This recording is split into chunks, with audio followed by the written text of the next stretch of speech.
Hey, White Sox fans. Brett Ballantini here, hosting the Southside Sox Mothership Podcast. Hey, guess what? It's number 88. It's Crazy 88's podcast. And we got crazy, crazy topics for you. Second half, we're going to be talking baseball, including, the lockout. Sort of can't avoid it. But first half, it's fun time. Another Meet the Players podcast. Sam Reeves is with us. He's just joined us up. He hasn't even necessarily, he's pitched in a game for us, but he hasn't written anything yet. But along with this podcast, of course, as usual, the Meet the Players little questionnaire, which will give you an opportunity to get to know Sam a little bit better if there are things that we don't cover in print in this podcast here. But, feel free, follow along as you listen or as you watch and enjoy getting to know Sam Reeves, our newest Southside Sox staff member. Sam, welcome. It's wonderful to have you. Thank you, Brett. It's good to join Southside Sox. Read a lot of stuff and watched a lot of stuff for you guys. Hey, so tell me how much of this hour or so we're going to just spend talking about Mundelein. As much as you want. I mean, yeah. Hey, it's a connection. There we go. See? Yeah, I end up having a connection with pretty much everyone who ends up joining up. I don't know how or why, certainly ages aren't always close to the same, backgrounds. No one lives near me at this point. So, hey, Mundelein, I could not find, I don't know if I even own my all-star jersey from back then. This is all backstory that I probably have blabbed about this before. So probably people say, Brett, shut up, quit talking about your one moment of glory when you're 12 years old. So we won't do that, but Mundelein, we officially team Mundelein over here. And of course, Sam, I think, is also on that team. So anybody got anything to say? Leave it in the comments and we'll give you some back talk. But anyway, we'll get back to Mundelein maybe in the second half. First of all, Sam, I got to applaud you. The last one of these I just did with Christina Erdo. She admitted that through just some guidance of a couple select relatives, she managed to escape the suffocating ignorance of Cub fandom. Her whole family are Cub fans, and she just managed to see that that crack of daylight and embrace the South Side, embrace the right way. You and your brothers, influenced by your brothers, apparently were always somewhat, contrarian, despite growing up northish side, decided to say no, White Sox are the way. Explain how you guys came to that decision. I don't really know how they came to it. I think it was really just an influence of, I think a lot of people in our family were Cubs fans growing up and stuff, and so eventually they were like, I don't really want to be into that. Like, let's try to do something different. Let's stand out on our own. Let's root for the other team at this point. As in the 90s, early 90s, it was pretty much a Sox feel, with Frank Thomas coming and everything, and then you had Sammy Sosa moving over to the north side, and during that time, so it was pretty much my brothers were like, hey, don't do that. And even my dad didn't know. He bought me a Kerry Wood jersey and a Frank Thomas jersey. And I was like, I don't like the blue and red one. That doesn't look good. I don't want that. That's not for me. Let's get that out of here. And so, even, he's not a big baseball guy, but we're just, we're going to steer away from that. We're going to go South Side. We're going to go, Sure. Black and white through and through. Sure. And now James Baldwin was one of the early guys that you connected with. And is that just the Bulldog pitching? Was he always pitching when you decided to tune in or go to a game, or how'd that come about? So the first game I ever went to was, I think it was 2000 at New Comiskey. And then he was pitching against the Red Sox. I think the White Sox went 5-1 or 6-1 in that game. And he'd pitched like 7 innings of 2-hit ball. And I immediately was like, that's the best pitcher in the world. It's the only pitcher I know at this point in my life. But no, and then anytime, he was pitching, and make sure, I'd ask my brothers, oh, who's pitching tonight? They'd be like, oh, now not James Baldwin. I don't want to watch that right now. I watch games every 5 days. It's really easy, it gives you frees up time for other things. Baldwin, along with that whole staff, man, they just pitched their hearts out. Unfortunately, it seems like they pitched their arms out in that 2000 push because they all sort of, hit the wall and died. But James Baldwin he embraced that Remember that Blackjack McDowell, that mentality has definitely had some bulldog to him, definitely had some feistiness to him. And I mean, how can't you get behind that? That's what Right. you want to see in your guys, Yeah. come on. All right. Somehow, your favorite moment is very recent. It somehow manages to, we're going to get to 2005. You can't do one of these, not talk about 2005. Right. But what you are citing as your favorite White Sox moment is the near perfect game, no hitter for Carlos Rodón. Last year came out of nowhere. No one expected it. I think we're all shocked. I know we tried to slap together a last minute like post game podcast. This is like, oh, no, come on, this wasn't supposed to happen. Tell me a little bit more about why is it there's the redemption story? Did it signify great things for the team? What about that game? So yeah, a big part of it was redemption story. So I lived in Minnesota for a very long time. Just being up there and trying to catch a Sox Twins game, whatever I could. So anytime we'd go there, or look at tickets, I'm like, who's pitching? It was the same thing as I was a kid. Who's pitching? It's Carlos Rodon pitching because that might get us one win, out of the three where they get massacred in Minnesota every year. So, I was following him a while for his career, and then obviously with the first shoulder injury, I was pretty bummed out for him. Building back to it, Tommy John back to the square one. Everybody wrote him off. He's just injury prone. He's never going to amount to much. He's never going to get back to that player he was. So, and then on my own before the season, I had written my own little blog about why he was the key to the 2021 White Sox. Because he was fighting for that fifth spot. If he could get back to even remotely what he was when he started his career, would really lift this rotation. So when he started off the season the way he did, everyone was like, "Oh, we're getting something out of this." So that that game against Cleveland, he just cruised along. I didn't even remember until I think like the sixth inning. I was like, "Hey, wait a minute." Mm-hmm. Box score. Oh my goodness. Yeah. We're watching something. All right, everybody shut up. Nobody say anything, So, and then he hits, Roberto Perez in the toe, and I'm like, oh no, he's gonna unravel. He's gonna pull a Dylan Cease on me here, and he's gonna walk 14 batters in a row or something crazy. But no, and then he finishes the game off and immediately just start bawling my eyes out just out of pure happiness. Like, this is amazing. I love this. I feel so great. I always been a Rodon person my whole life, just since he's been here. And I was just so happy, so elated at that moment. And then obviously he got a fantastic season for us. Last year was interesting because it seemed like I don't remember exactly, but it seemed like right out of the gate in spring training, there was something different about him. And of course, the thing is, I mean, I'm not sure if seems like he was fifth starter, but not a lot counted, not a lot. He's not being counted on for much. It seemed like almost anything you get from him, even though he's being dependent on in the rotation. Come on, you're the fifth starter, a lot of things can go wrong. No big deal. But at what point did you think, was it maybe a first regular season game when he had a good start? Because, spring training, you're going to say, all right, well, how real is this? Now, he was so great in spring training. Was that giving you a feeling that, okay, I think sort of my wishes and what I'd written in the blog might actually come true? Because when you wrote, it might have been like, well, a little bit more wish casting than, like this is going to happen. But after he has that spring training, you gotta be like, wait, this really could be the year. Yeah, so when I wrote that, it was even before spring training happened. They just signed him to that $3 million 1-year deal, just giving him a shot at it. So when I watched him in spring training, I was like, okay, because they were talking about how Ethan Katz had unlocked something in him that wasn't there, with his hips and his legs, moving all that. And I was like, all right, well, let's see what he does. Spring training, and he was looking magnificent because it was going to be between him and Raylo and Michael Kopech at the time. Nobody knew if he was going to be in the rotation, whatever, for that 5 spot. So, and then I think it was 2 or 3 innings or games or whatever he pitched into spring training, it was immediate. Everybody coming out, Rodon's the 5th starter immediately. It's game, set, match at that point. So that was all right. I think, okay, let's see how this carries over. And then his first start in Seattle, he threw 5 innings. Everyone's like, all right, see what he does. He didn't do anything bad. He looked fine. His control was good. Velocity was floating 92, 93. So.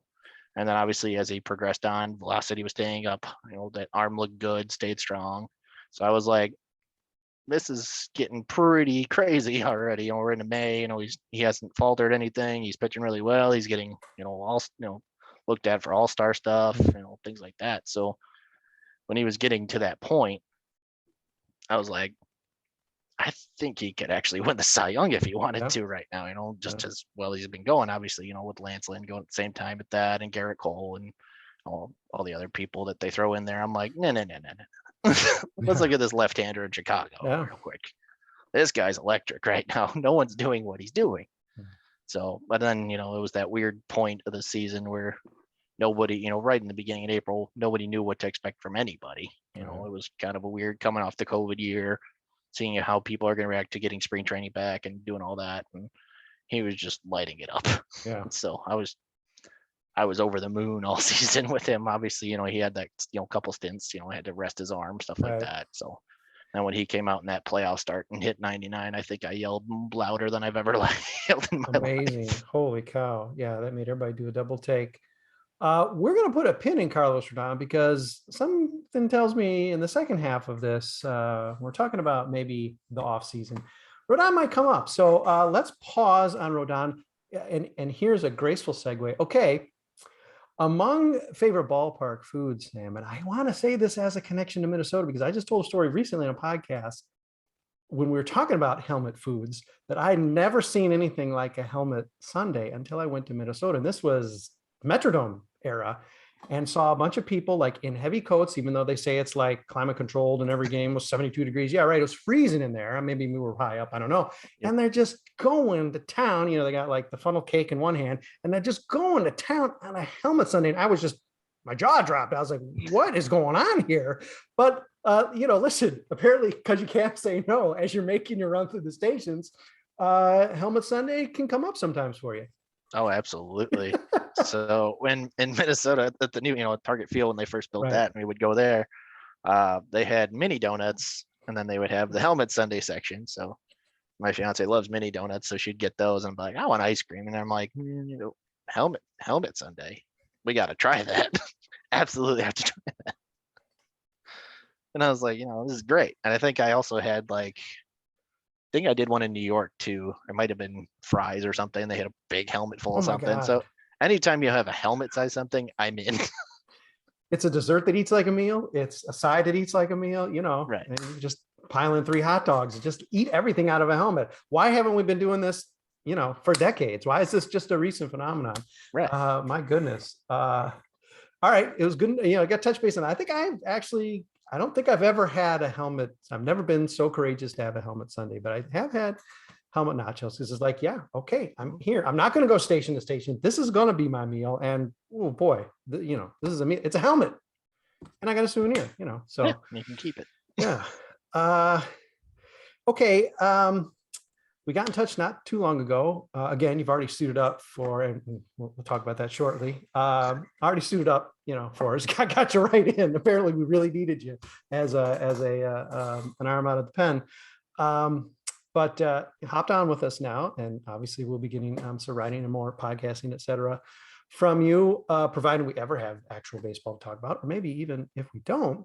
But tell me, I dropped a line to you. What's going through your head when this guy from Southside Sox says, hey, Sam, what's up? First thought was, oh, I know that name. I was like, I wonder what's going to happen next. No, I was like, all right, let's run with it. Let's see what we can do. I had my own little blog. I've been writing on for, I think, only a year, all sports, just my sides of things, nothing, no actual factual information, just my own thoughts. But, sure. So, I have very minimal writing experience, but I was like, I don't have anything that a lot of these people who've come from Southside Sox that I follow and don't have, reached out or anything about me. So I was like, all right, let's see what happens. Mm-hmm. Sure.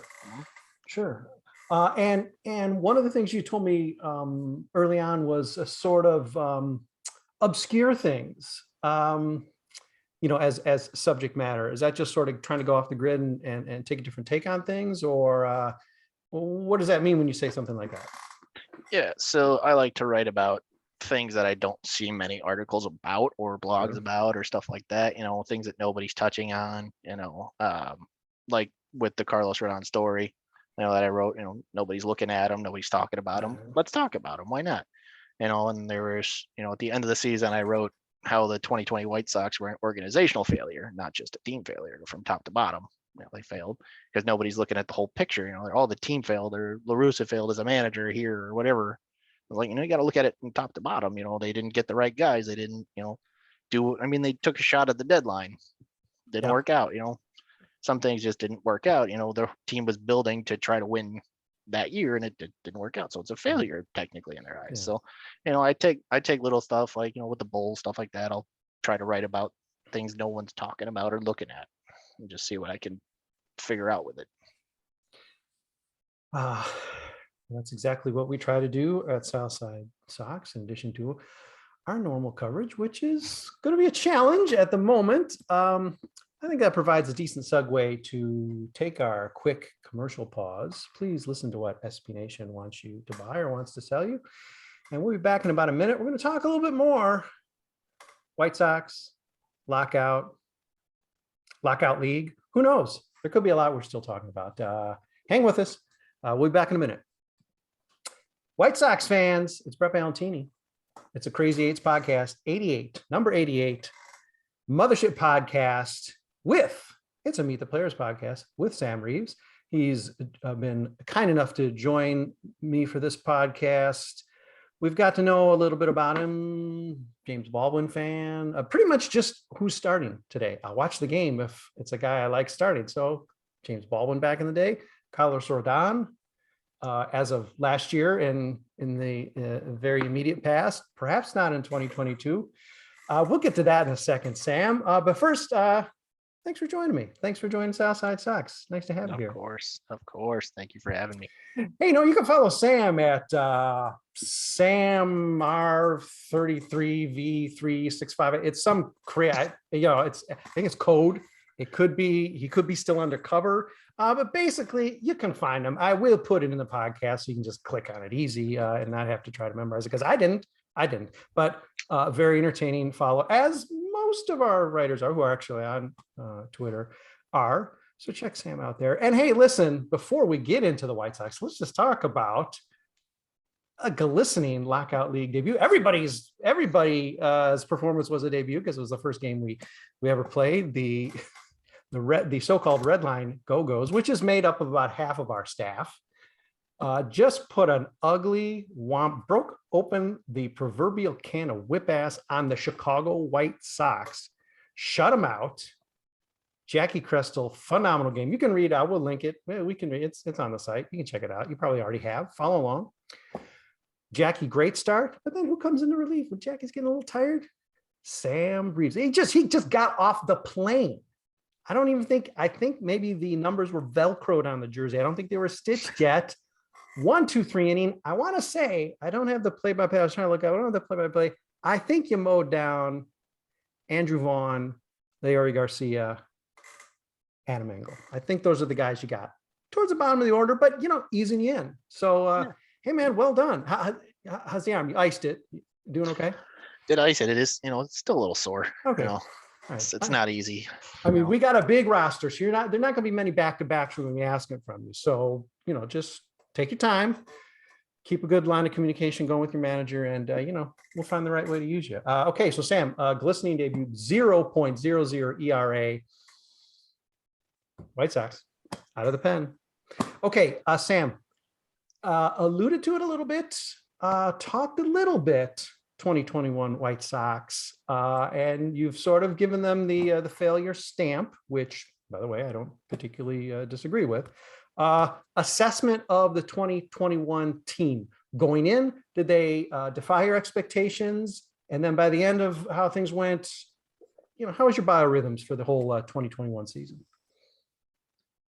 So obviously it was, the off season was met with a lot of criticism and misunderstanding of what's going on. Why is Tony La Russa here? He's 900 years old. What the hell? He hasn't been in baseball in 10 years. Why? And then the photo signature came out with AJ Hinch's signature on his picture, and everybody was like, so nobody knew this was happening, not even the graphics department. But and then that stuff kind of wavered off. We kind of just let's wait and see what happens. And then they bring back Rodón, and then they're like, we'll see what we get out of Kopech. He's coming back. Not really. Liam Hendricks, big signing. Obviously, that was huge for him. So then it was, who's playing second base? Oh, it's Nick Madrigal still. Okay, fine. Did fine in 2020. He's got a little hurt. He's coming off his injury and come back. Andrew Vaughn, where's he playing? Is he gonna play? Where is he starting? Where's he gonna do? Right. All these storylines come in. So spring training happens, and then Eloy dies. Yep. Oh crap! Yep. Here we go. Yep. So jumps for a ball he can't catch. Everyone's just typical Eloy. What's he doing? Why is he doing this to us?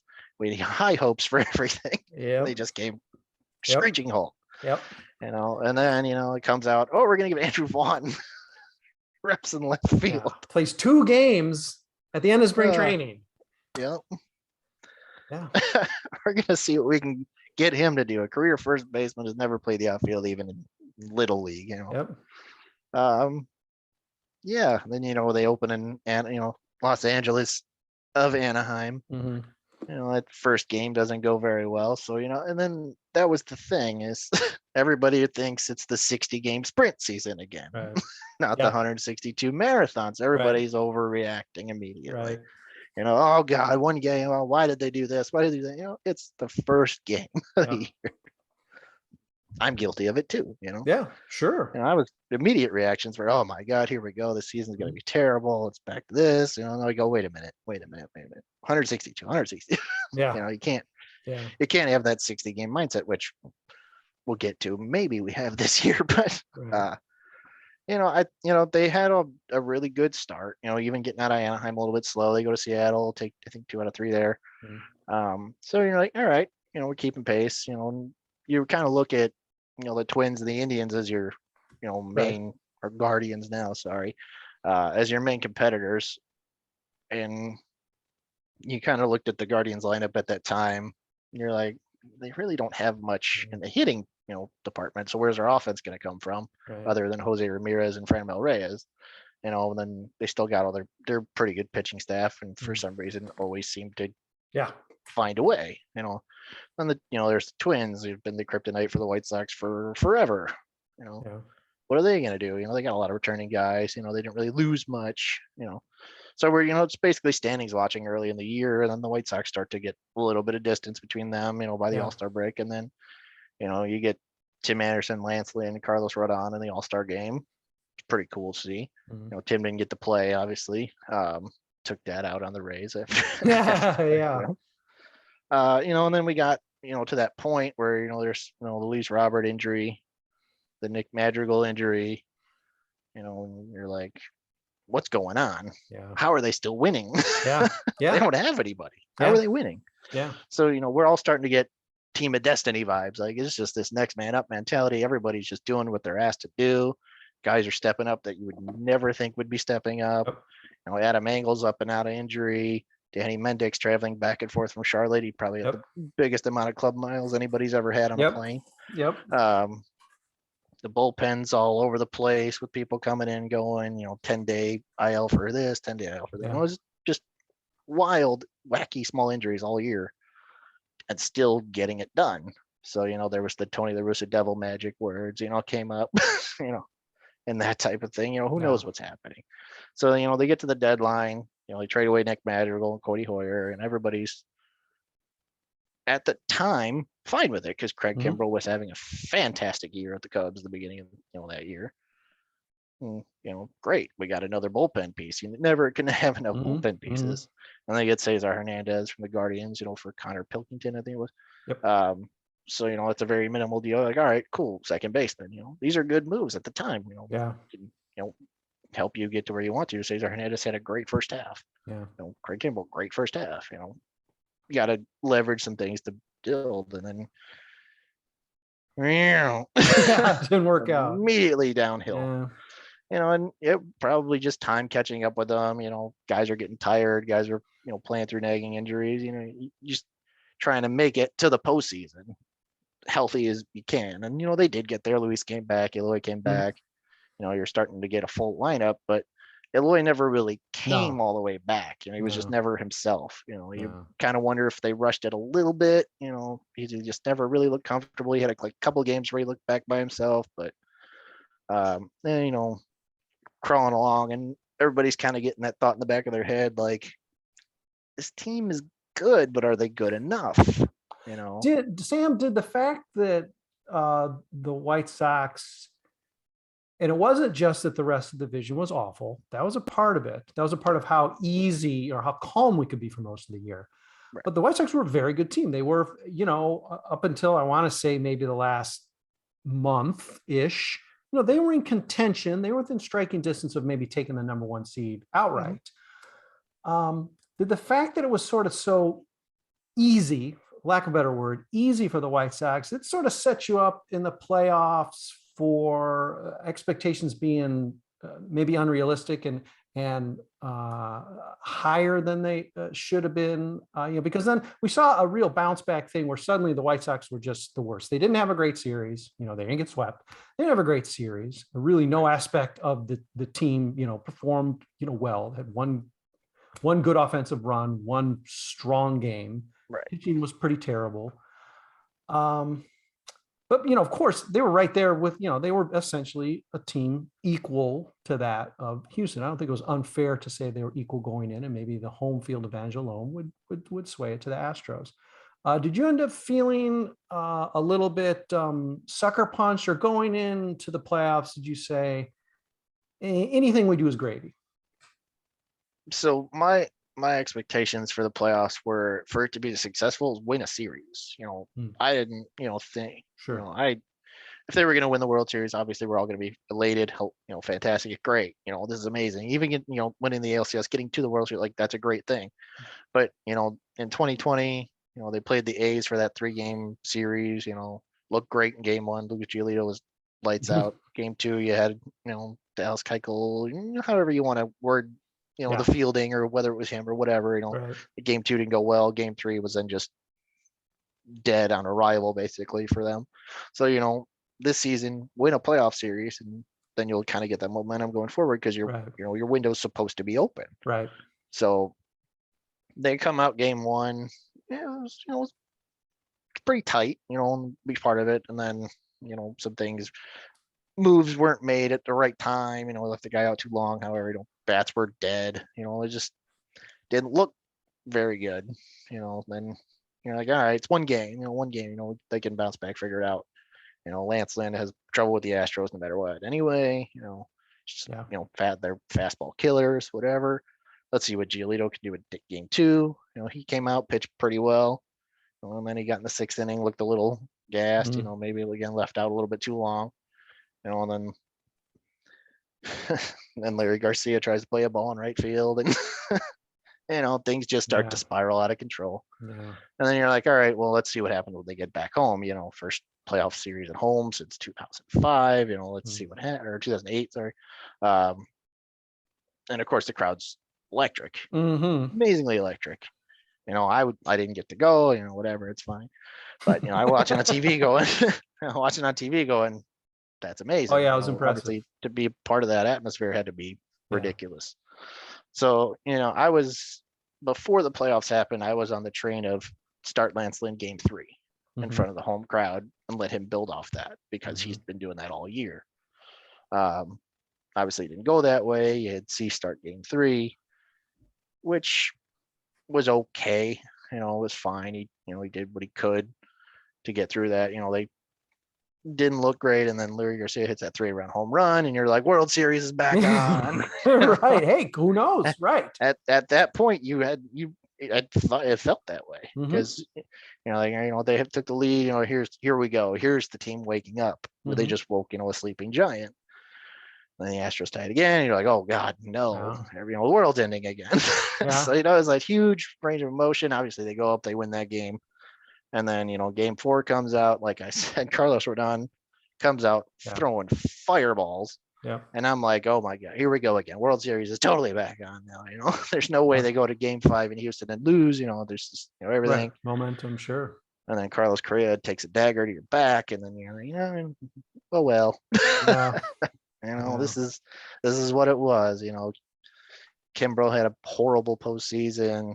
I don't even think did Liam Hendricks even pitch more than an inning. He didn't pitch in anything that meant anything, Right. which is a problem because it's Yeah. not like all the games are blowouts. I mean, Right. there was a reason for him to pitch. There was a time for him to pitch. Right. And so let's seg that into a topic that obviously we covered a ton, probably in every podcast. We probably only recently broke the streak of talking about every podcast, but your assessment with the full year, now everything in the rearview mirror, from the shock of the announcement to what was, I think, inarguably a pretty bad playoff series for Tony La Russa. How do you stand with your feeling about Tony as manager, both for 2021 and going forward? So for 2021, there were articles all over the place, like all players don't understand him. He doesn't understand the players, and blah, blah, blah, all over the place. And, the players are going to come out and support him. He's a great manager. He gets all of us, Right. And then there was, times he was starting to look like he was having fun with the Southside jersey and the cocked hat, Sure. picture that everybody loves, Sure. the Yohan Moncada dress up day, everybody, that looked like, he was starting to relate a little bit, the manager can relate to you, but he's also your manager at the same time. Right. He's got to keep his own composure. So, early on in the year, he admitted to not knowing a rule, certain rules with Liam Hendricks running a base runner. Yep. Everybody harped on that real hard, So, there were really low lows, but there were some decent highs. The Yermine thing obviously was a really, really low point. For every, for me included, like, what the hell's wrong with you? This is fun. This is baseball. But X's and O's, with him were questionable most of the year. I felt uneasy at times with what he was doing. But if they won the game, I was like, who cares? They won the game. Some, it may not have worked out the way you wanted it to, but they got the win. That's what matters at the end of the day. And then he just fell right off in the playoff series. Like, his decisions were horrible. But again, being away from the game, for managing a game for 10 years and then just coming back to it and thinking that he's just going to be snapping right back into, I won the World Series last time I managed a team, I can do it again, doesn't really work in the new, how different baseball is from 10 years ago. So, and I think moving forward, whether he gets this one more year or if it's a year beyond that, I don't know. Like, I don't think anybody knows how long he's going to manage for. I think he'll definitely learn from 2021 as, what he saw, how it went, looking at the, things. But I don't think their analytics mean anything to them, as kind of showed. But I don't know how the front office and him are right now, or obviously with nobody knows how anybody's communicating right now. But I think if there is a spring training or a summer training as we head in 2020, whatever they get to ramp up the season, that's really going to tell where he's at, like his first press conference of whatever, we get, when season kicks off, how he, I'm sure that's going to be a question immediately, is like, what did you learn from last year bringing into this year? So I have confidence in him right now because, well, he's going to have a lot longer to sit on it and think about it, and it could be good or bad, overthinking it or whatever. But I think he has to learn from last year no matter what. So I don't know if there's an intimidation factor, if he's a control freak. I mean, there were times last year, we had the famous Giolito start where, like, later afterward, it almost seemed like he was angrily, really almost throwing people under the bus by saying he was gassed, and they knew it, that they left him out there. And, I think the Sox ended up losing the game. It turned on something. Somebody hit a homer off him. But, even at the time, I'm like, well, of course this falls on Tony, but, there's a pitching coach. Yaz went out to talk to him. It's like, between the bench coach and pitching coach, there doesn't seem to be, Frank Menachino, hitting coach for whatever he can do. He seems to be pretty, visible and loud, and he's out there for good or bad.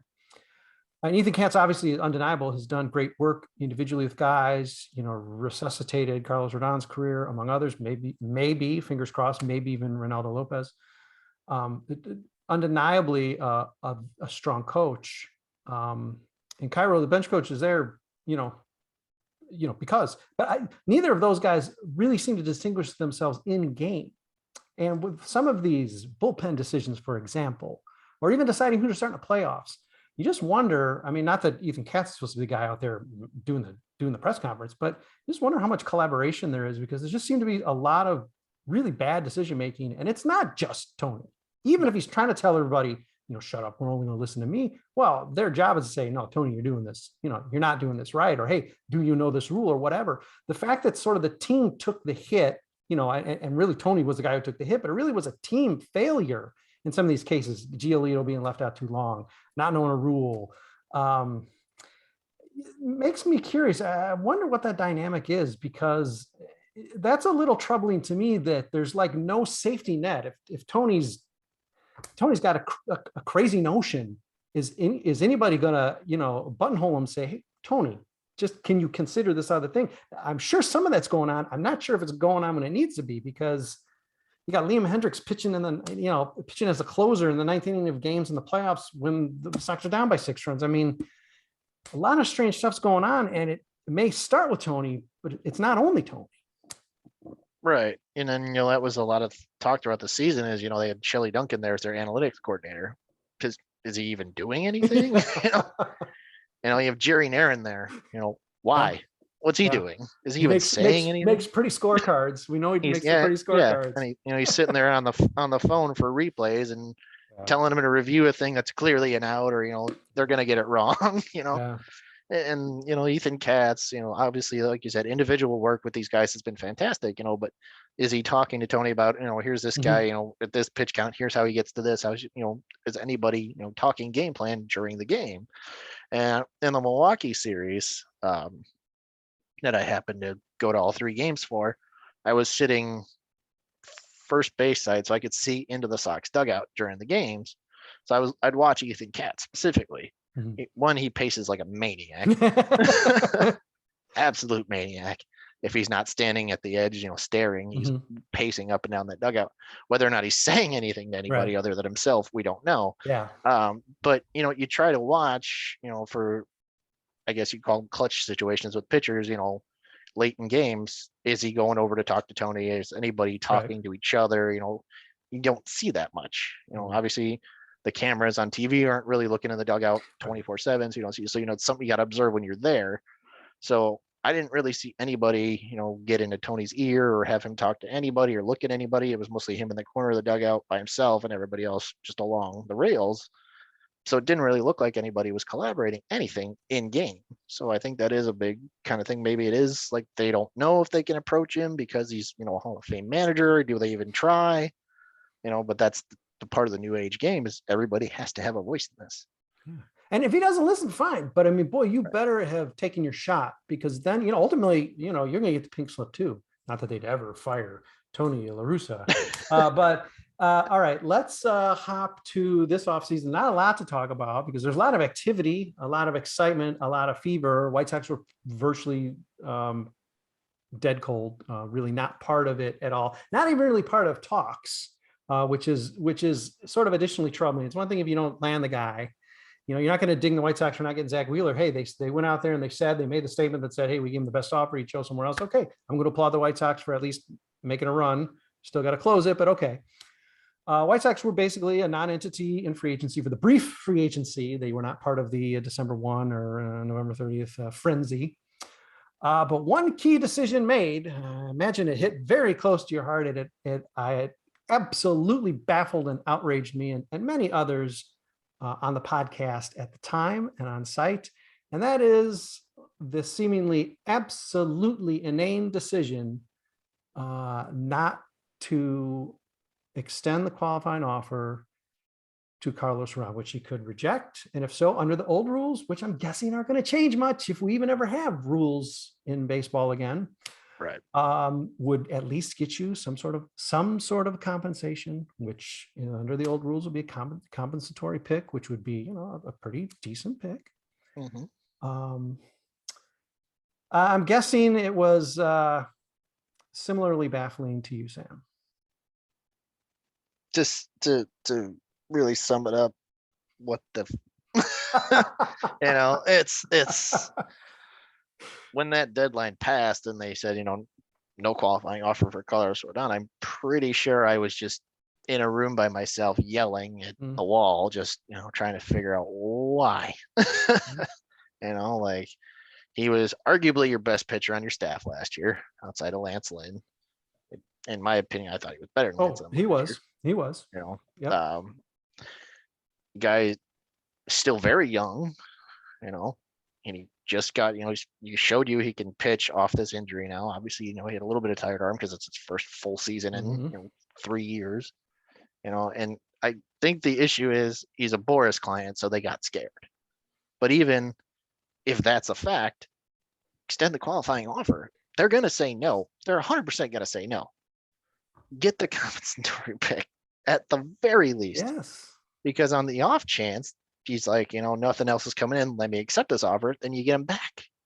Like, it's going to be a absolute frenzy when this opens again, for pitching, like it absolutely is. Or let's say this, Rodón might say, hey, you know what? I was an all-star for half a season. Maybe I'm going to have a Hall of Fame season if I can pitch a full season. Maybe Carlos, doubtful, especially if somebody's knocking on the door saying, here's $100 million. But if someone isn't, who says he doesn't want to come back? He's obviously comfortable enough with the White Sox organization to come back on really what was, no offense to the Sox, probably a smart deal, smart offer, low ball, $3 million to come back for last year. And obviously his surplus value was through the roof for last season. He probably 4 starts worth paid off his contract. So you don't know 100% he's not coming back. And yes, if he says no, or I hate the White Sox, I'm never coming back to White Sox, well, then you got a pick in your pocket and you've done your due diligence to get the minimum in a situation where you went out and you did the best you could. If the guy didn't want to listen, or if, they're going to lowball him with a multi-year, 2 years, 40 million, or, something that's just not going to get it done. Well, at least you got that pick, and whether you do anything with it or not, you got something. Right.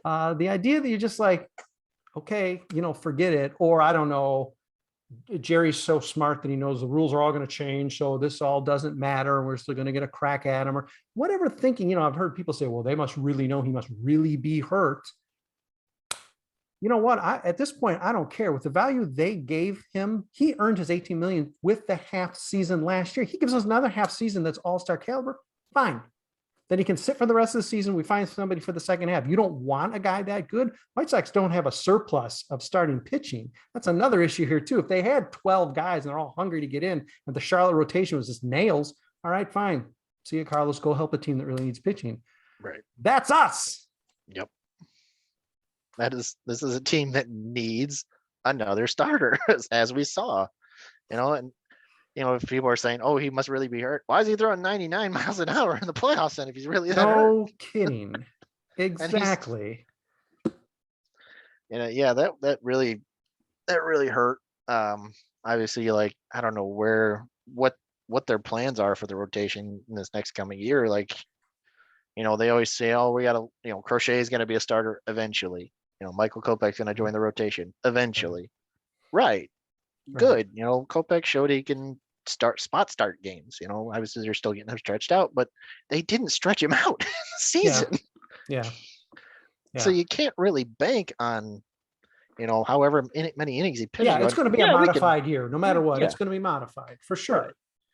Right. And if we knew the White Sox were better at getting real guys to say, Phil, just provide the bridge for a year or even a half year instead of like the Irvin Santanas or the Ivan Novas, at least recently, Hans found some guys for sure. But recently it seems like these spot guys are like, what is this? That's not helping us any more than necessarily, Jimmy Lambert is going to, or Renato Lopez is going to, and probably are going to be somewhat further down the depth chart. If I had confidence that there are guys just at the tip of Hans' fingertips, and it's just like once everything's back open again, he's going to line up 3 guys and we're good with pitching, fine. So I'll certainly, mea culpa, months down the line, if I see what the reality is and what the plan was, and it came together.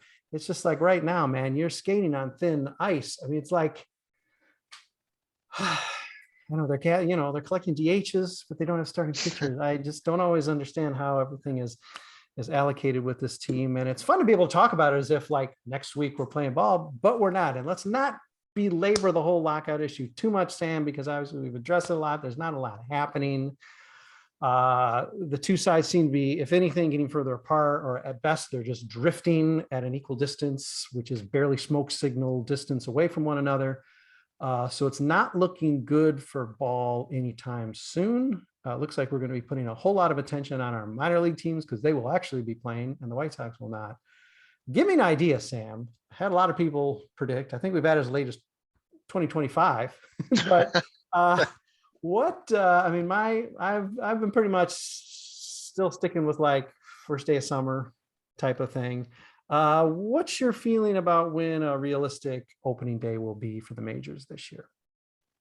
So I don't remember who I read it from, but it was, something taking place last year was owners were talking about 120 game season for this year.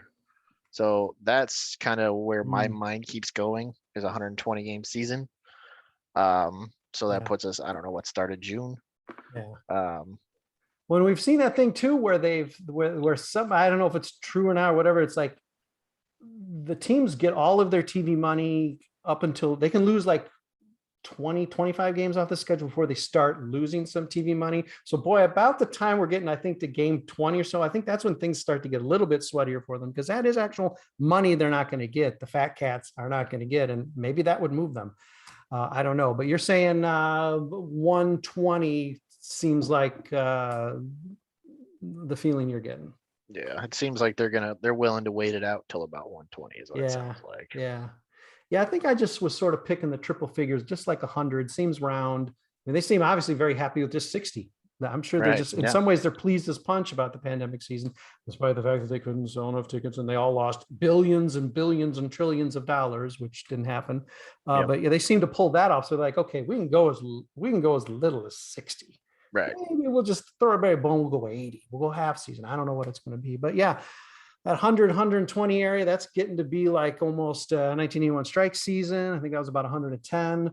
Legitimate enough season. It's certainly not going to be as weird as 2020, where it's like everybody made the playoffs, 60 game season, so weird. Right. Luis Roberts still managed to make it a weird one where he was an MVP for a month and then he was a double-A player for a month. But I mean, he was the exception. I mean, everybody else was just like, all right, oh wait, the season's over. Okay. Hey, we made the playoffs. Hey, the Miami Marlins made the playoffs. Exactly. Yeah, they stuck it to the Northsiders. God bless you, Marlins. Yeah. All right. Well, I guess we're going to see. We have a lot of Christina's labor coverage. There's not a lot to cover. Frankly, there's not a lot always to talk about on the podcast when it comes to the labor talks, because they just seem like they don't want to play ball. Well, actually, no. The players, Sam, do seem to want to play ball. Even as we're talking today, they come every time they come back. They give them one more thing. It might not be much, but they're always come back saying, "Okay, we'll go $5 million down from what we wanted before. We'll take one team out of the lottery." They're always bringing something, and the owners are sitting back saying, "Okay, just keep coming. That's good. A few more steps." And I'm not really sure why they're so unclear on the concept of negotiating. I suppose because they haven't had to do it for many, many years and maybe even decades, and this is all new to them. I don't know. I guess they just think they can win. Right. And the players are the ones compromising. That's what the owners are baiting them into doing. But then you have the guys at the very front of it, Max Scherzer, those guys who are who are really harping on, we're doing this for the future. We don't give a shit about us right now, Yeah, I like when the owners are shocked when suddenly just out of nowhere the players saying, "Okay, wait, we've just conceded 10 points and you've given us hardly anything. Okay, forget it. We're breaking it off, or we're not going to meet your deadline." And then they like drop their monocles, like, "Oh my, what?"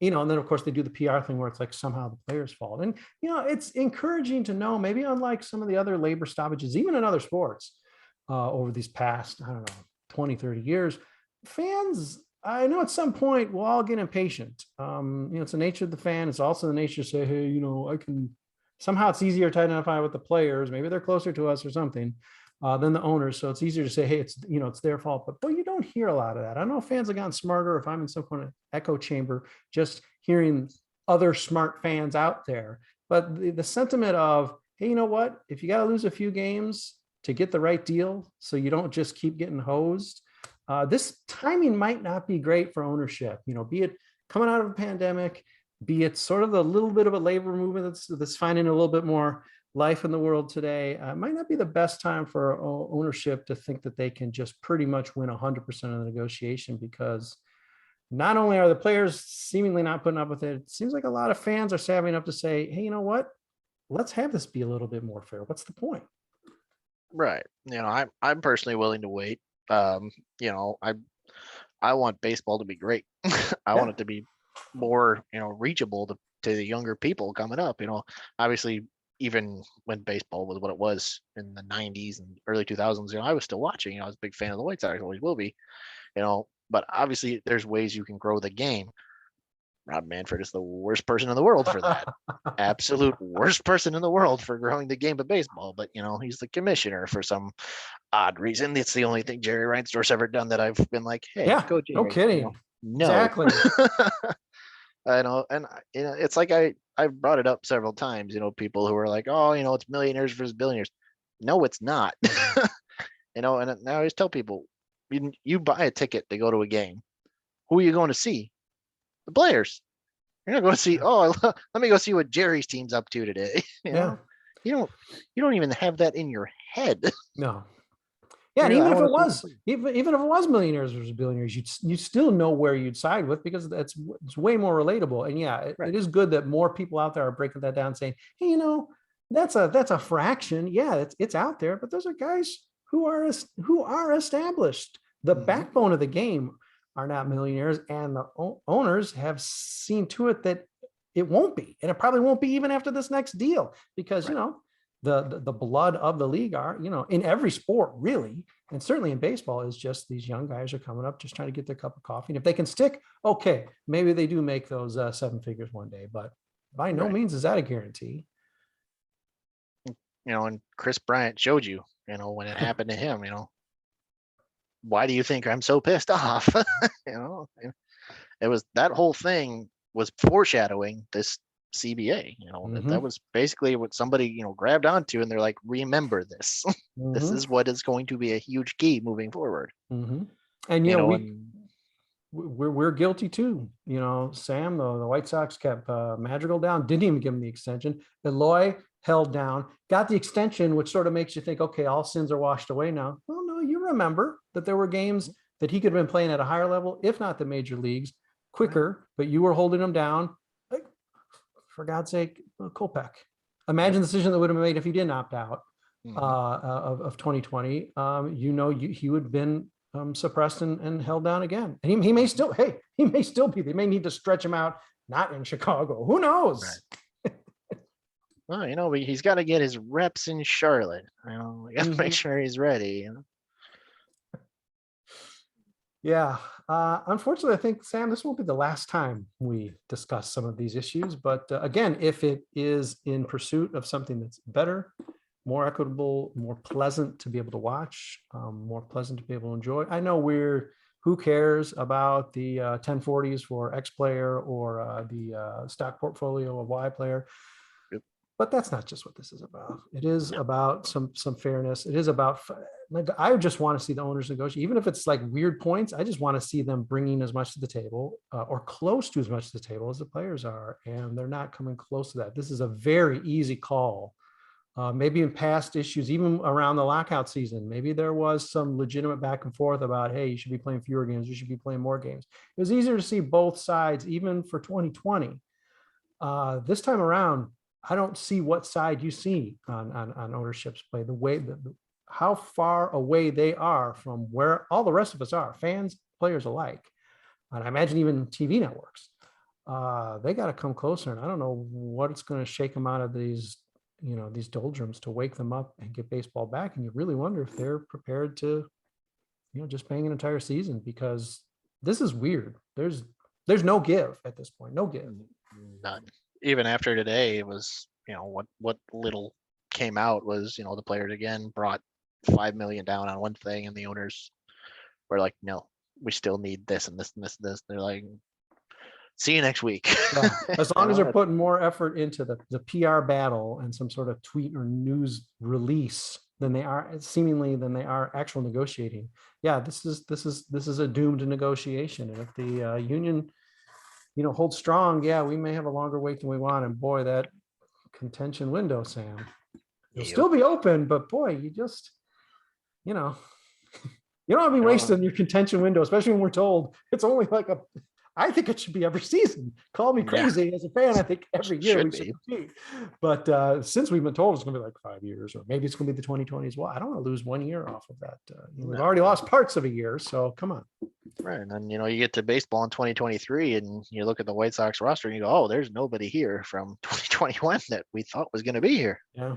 And that's then tough you to really, change. every club's going to have to make that, decision. If you lose a whole year of baseball, I can't keep this person. I can't keep this person. There's going to be a lot of shuffling going on if that Yeah. happens. Yeah. Speaking of guys who aren't there that you expected, some of them are even unforced errors, like, I don't know, Carlos Rodón. Yeah. Unforced errors who should be Yeah. right now in the rotation. Or, hey, we tried, like the Wheeler thing. We tried. He just didn't want to come back. He wants to shop the market. We're going to still give him offer, blah, blah, blah, blah. Okay. Anyway, that's for another podcast.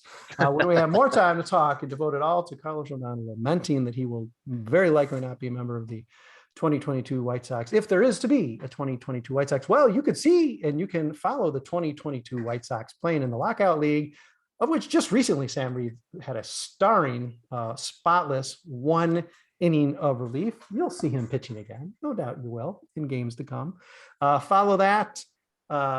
Check out the Meet the Players if you haven't read it already, regarding Sam Reeves and his background as a White Sox fan. And as always, we're not here without you listening, reading, sometimes even watching. Sam, thanks for hopping on for the first time. Let's make sure we do this again real soon. Absolutely, Brett. Thank you so much for having me. This was a lot of fun. Thanks everybody out there for checking us out. I guarantee you we'll have a podcast again probably sooner than you're ready for one. So sit tight.